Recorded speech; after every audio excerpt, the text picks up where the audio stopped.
आपली ही ओळख बघून Amitesh Kumar sir, joint CP sir आणि आमच्या सगळ्यांचा एक विचार होता की वाहतूक शाखेमध्ये बदली झाली की पहिले 10 दिवस RSP शेड, त्या RSP शेड मध्ये तुम्हाला सगळं शिकवायचे, सगळे कायदे शिकवायचे, वाहतूक नियोजन कशा पद्धतीने करायचं, कशा पद्धतीने VIP कॉन्वॉय पास करायचा, कशा पद्धतीने ॲम्ब्युलन्स करायची, कशा पद्धतीनं कारवाई करायची, कशा पद्धतीने चलान जनरेट करायचं, कशा पद्धतीने कोर्टात केस पाठवायची.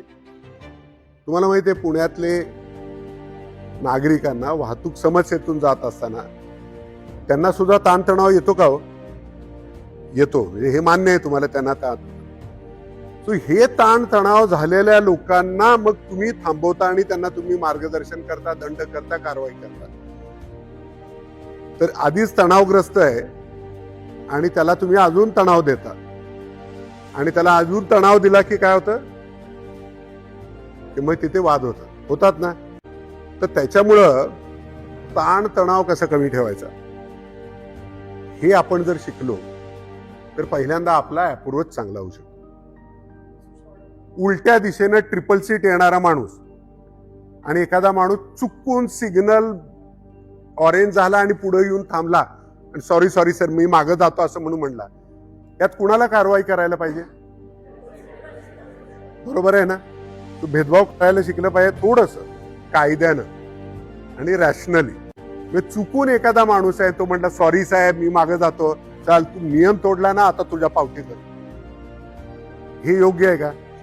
तुम्ही त्याला म्हटलं ठीक आहे बाबा पुढच्या वेळेला काळजी घेत राहा, असं एवढ्या गडबडीत नाही करायचं, ऑरेंज आला की पटकन पळायचं नाही, ऑरेंज म्हणजे थांबायचं असतं, पुढच्या वेळेला काळजी घे. पुढच्या वेळी काळजी घेशील का?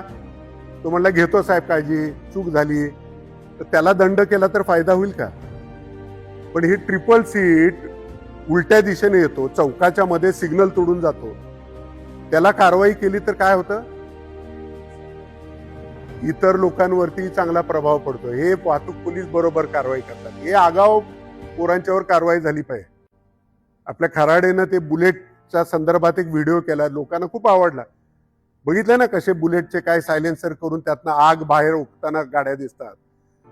तर अशी गाडी जर पकडली जाताना तो लोक टाळ्या वाजवतात, जरी खऱ्या टाळ्याने वाजवले ते मनातून म्हणतात बरोबर केला असेल, आणि हे आशीर्वाद असतात. तर याच्यामुळं हे ट्रेनिंग खरं तर तुम्हाला आपण देतोय. पुन्हा एकदा हा उत्स्फूर्त प्रतिसादाबद्दल आभारी आहे. शुभेच्छा तुम्हाला. पुण्याच्या वाहतूक समस्येला कमी करण्याचा, त्याची तीव्रता कमी करण्याचा आपण सगळेजण प्रयत्न करू. थँक्यू.